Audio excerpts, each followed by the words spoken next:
Alhamdulillahi Rabbil Alamin wa bihi nasta'in wassalatu wassalamu ala ashrafil anbiya'i wal mursalin wa ala alihi wa sahbihi ajma'in. Amma ba'd. Kita sambung berkaitan dengan Syama'il Muhammadiyah, bab yang berikutnya iaitu cincin, berkaitan dengan sifat, bentuk dan hadis yang menerangkan tentang pemakaian cincin oleh Nabi sallallahu alaihi wasallam.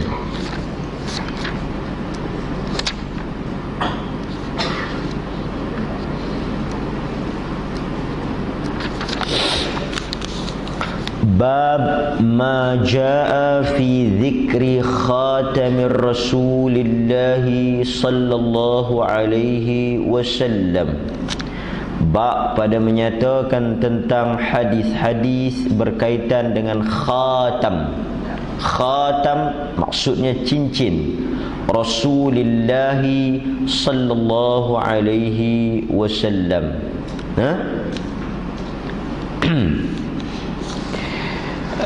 Al-Imam Ibnul Arabi, Al-Imam Ibnul Arabi, dia menyebut bahawa memakai cincin merupakan adat bagi umat yang terdahulu, termasuk juga budaya Arab, sebab dia termasuk dalam perhiasan yang dipakai oleh manusia bermula daripada umat-umat sebelum daripada Nabi sallallahu alaihi wasallam.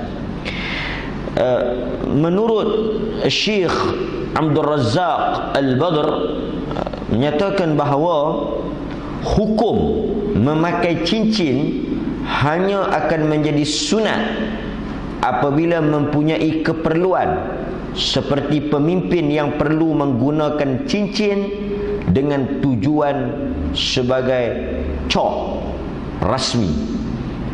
Ini kerana Nabi sallallahu alaihi wasallam hanya menggunakan cincin setelah diberitahu oleh para sahabat bahawa para pemimpin bukan Arab hanya menerima surat yang dicop. Lalu baginda mula menggunakan cincin sebagai cop rasmi. Sekiranya dipakai di atas tujuan lain tanpa keperluan, maka hukumnya berbalik kepada harus sahaja. Nampak? Asalnya kata Syekh Abdul Razzaq Al-Badr, dia kata cincin yang Nabi pakai ni bukan untuk hiasan sebagaimana kebiasaan orang-orang terdahulu, tapi Nabi sallallahu alaihi wasallam pakai cincin tu kerana tujuan untuk jadi sebagai cop mohon. Sebab itu di tulisan yang ada tertera dekat cincin Nabi itu menjadi lambang kepada cop rasmi mewakili surat-surat Nabi. Kerana apabila Nabi menulis surat-surat risalah kepada pemimpin-pemimpin bukan Islam, luar daripada tanah Arab, mereka ada satu protokol yang mana mereka tak akan tengok ataupun tak akan iktiraf surat yang tak diletakkan cop rasmi. Sebelum tu Nabi tak ada cop rasmi, tak ada satu cop kerajaan, tak ada. Dia tak jadi budaya di kalangan orang Arab. Lepas daripada Nabi dengar bahawa surat yang ditulis kalau tak diletakkan cop, tak diiktiraf atau tak dipakai oleh orang bukan Arab, kerajaan-kerajaan luar, maka Nabi SAW bermula daripada itu, kata Syekh Abdul Razzaq, mula menggunakan cincin yang tertulis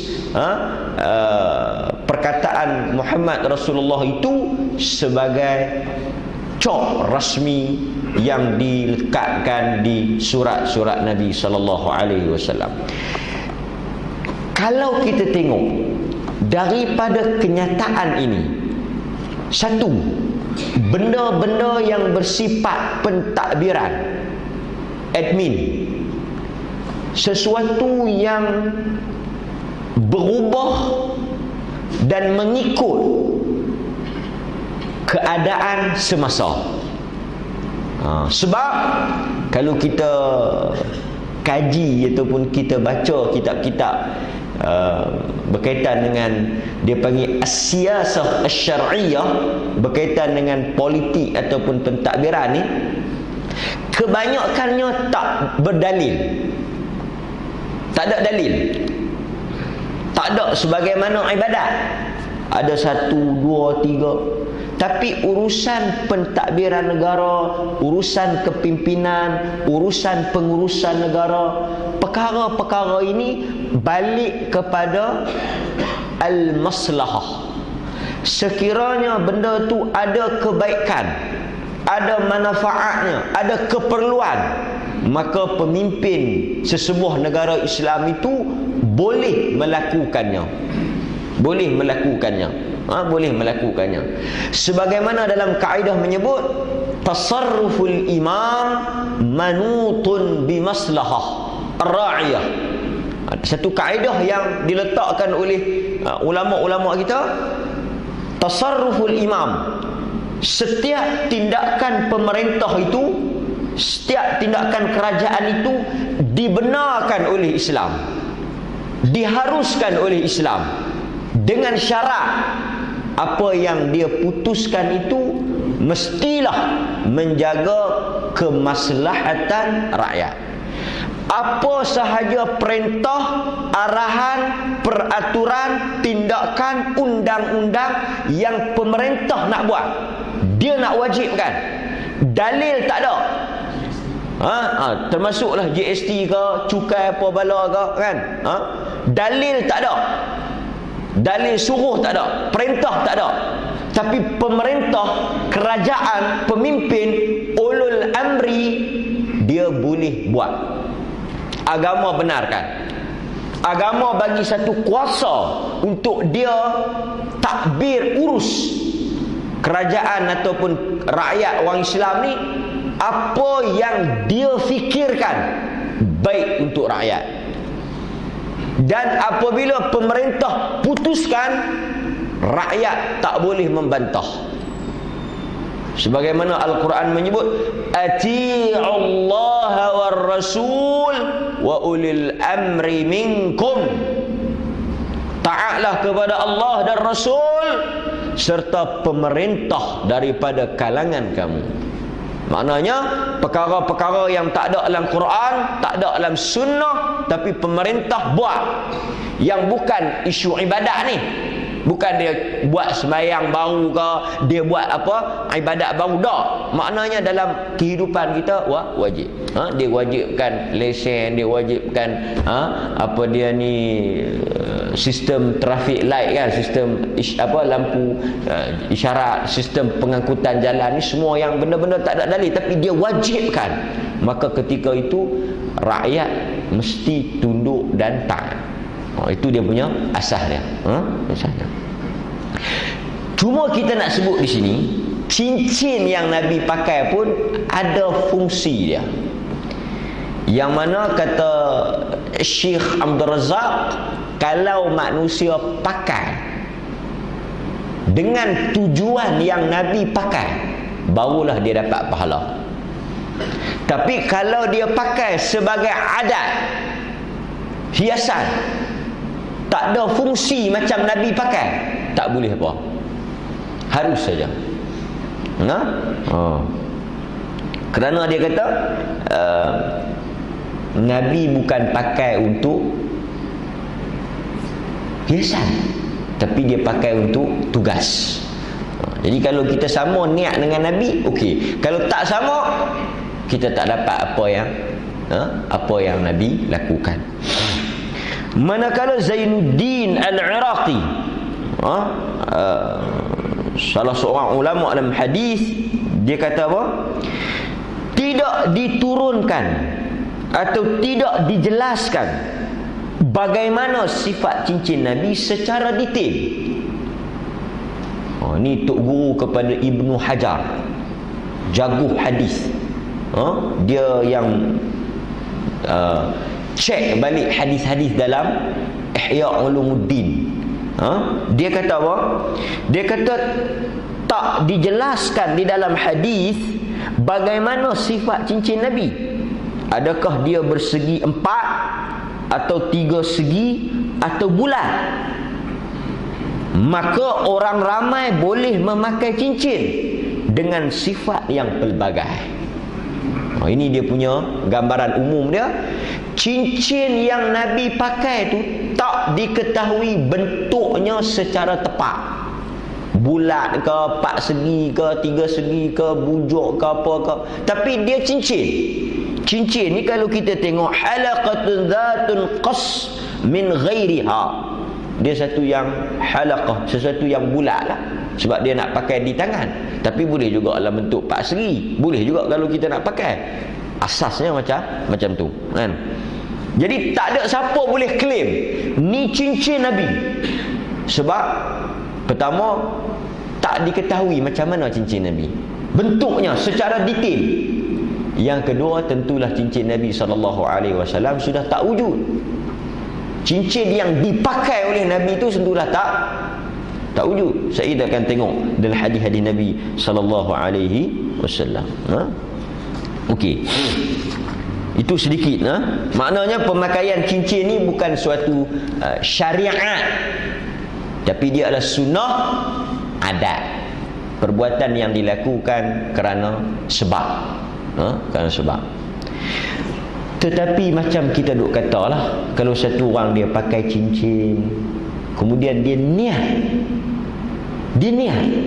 kerana Nabi pakai, dia niat untuk mengikuti Nabi, dia mendapat pahala di atas niat dia, bukan di atas pakai cincin tu. Okey. Dan memakai cincin tak termasuk dalam tasyabuh bin nisa. Pemakaian cincin tak termasuk dalam menyerupai wanita. Kerana cincin memang daripada zaman sebelum, daripada zaman Nabi pun dia dah jadi pakaian untuk orang lelaki. Maknanya dia bukan khusus.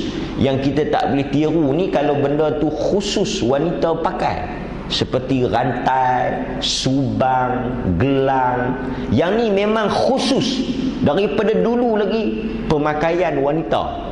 Tapi cincin ni memang dipakai oleh lelaki dan wanita. Dia tak jadilah benda yang kalau kita pakai kita menyerupai wanita. Yang ni tak termasuk.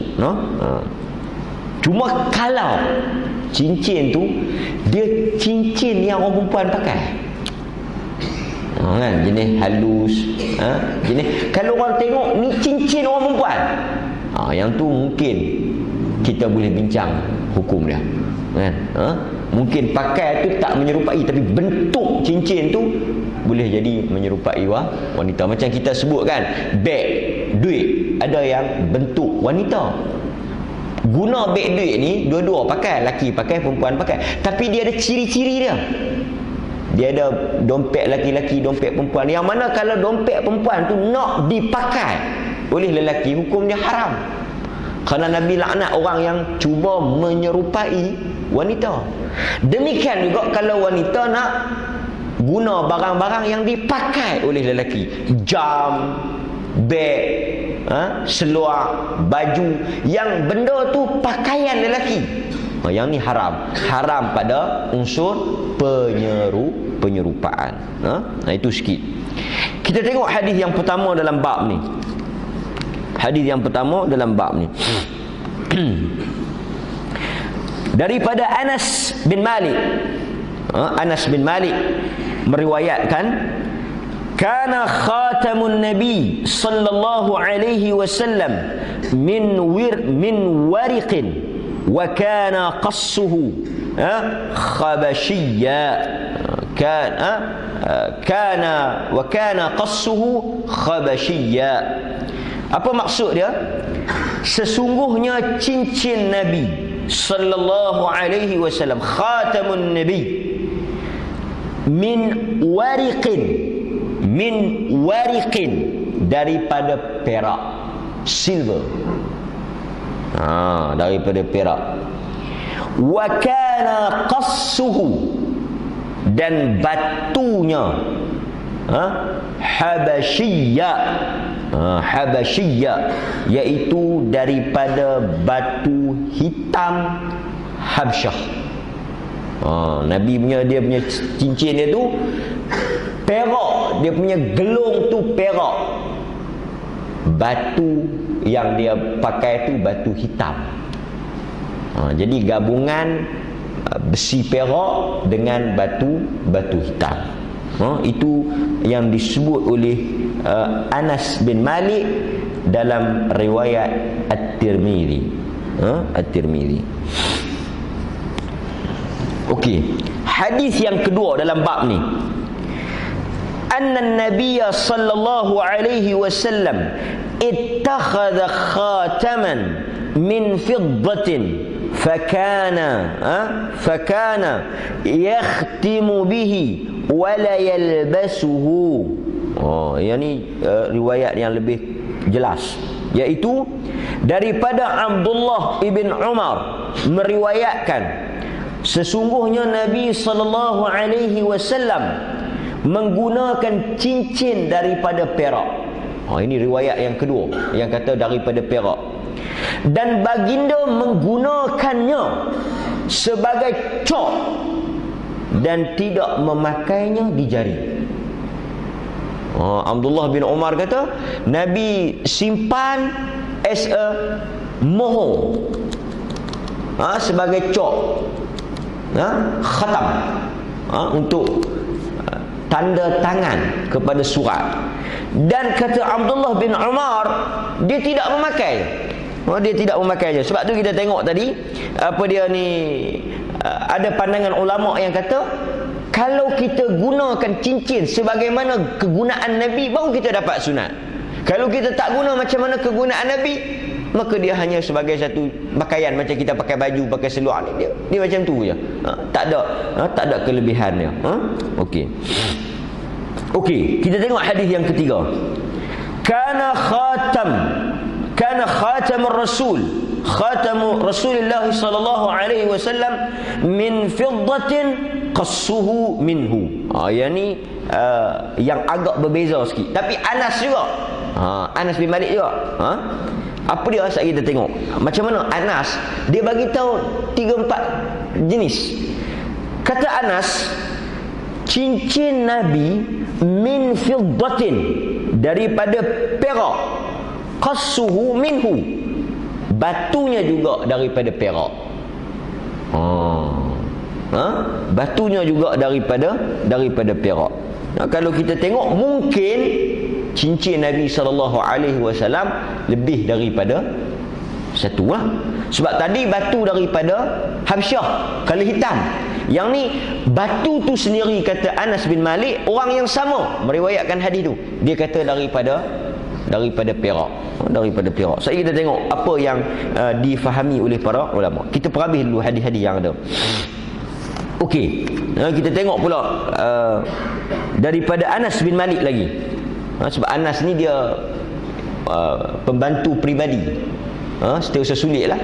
Dia yang uruskan keperluan Nabi, barang-barang peribadi Nabi, cincin Nabi, kasut Nabi, kan, sikat Nabi, apa semua ni dia yang uruskan.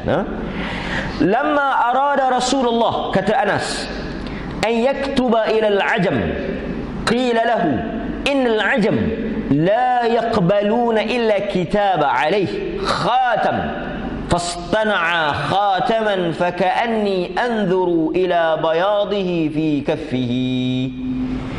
Apabila diberitahu kepada Nabi sallallahu alaihi wasallam ketika mana baginda ingin menulis surat kepada pemimpin bukan Arab, bahawa dimaklumkan la yaqbaluna illa kitaba, mereka tidak akan menerima surat yang tidak bercok mohon rasmi kerajaan.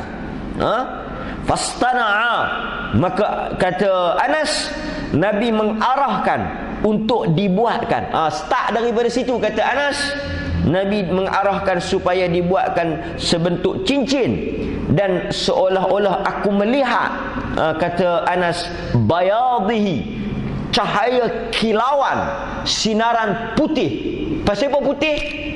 Pasal perak. Dia punya relik dia tu, dia punya kaitan dia tu, bayad, nampak bersilau sebab daripada perak. Start daripada situ, Anas kata baru Nabi ada cincin. Sebab lepas dia bagi tahu tujuan surat nak buat macam mana apa semua, Nabi kata fastana'a, Nabi kata okey buat. Nabi minta supaya dibuatkan kepadanya cincin. Okey, kita tengok pula. Juga daripada Anas bin Malik, kana naqshun khatami Rasulillah sallallahu alaihi wasallam Muhammadun satrun wa rasulun satrun wallahu satrun. Sesungguhnya pada cincin Nabi naqshun, ukiran yang tertera, yang tertulis. Kan bila cok, dia kena ada dia punya maklumat sikit kan. Macam kita cok rasmi kerajaan, dia ada lambang jata negara tu. Kata Anas, yang tertera, tertulis, tercatat, terukir di atas cincin Nabi yang digunakan sebagai cap itu adalah Muhammadun satrun. Pada baris yang pertama, satrun ni baris. Pasal itu ulama-ulama buat keluar satu pepatah, al-ilmu fis sudur la fis sutur. Ilmu itu di dada, bukan di baris. Kan? Al-ilmu fis sudur, ilmu ni duduk dalam dada, la fis sutur, bukan duduk dalam baris. Kita ni kalau nak tengok apa-apa, nak kena belek kitab, nak kena buka buku. Tapi ulama-ulama Islam, benda tu memang duduk ada dalam hafalan dada-dada mereka kan. Itu kelebihan dan juga keistimewaan ulama. Ulama ni dia menyimpan ilmu. Sebab itu kita dapati walaupun mereka tak ada kemudahan macam kita, tapi mereka menulis dengan ilmu yang mereka ada. Sesetengah ulama tu dia siapkan satu kitab masa dia pergi buat haji ya. Dia pergi buat haji, orang minta dia tulis satu buku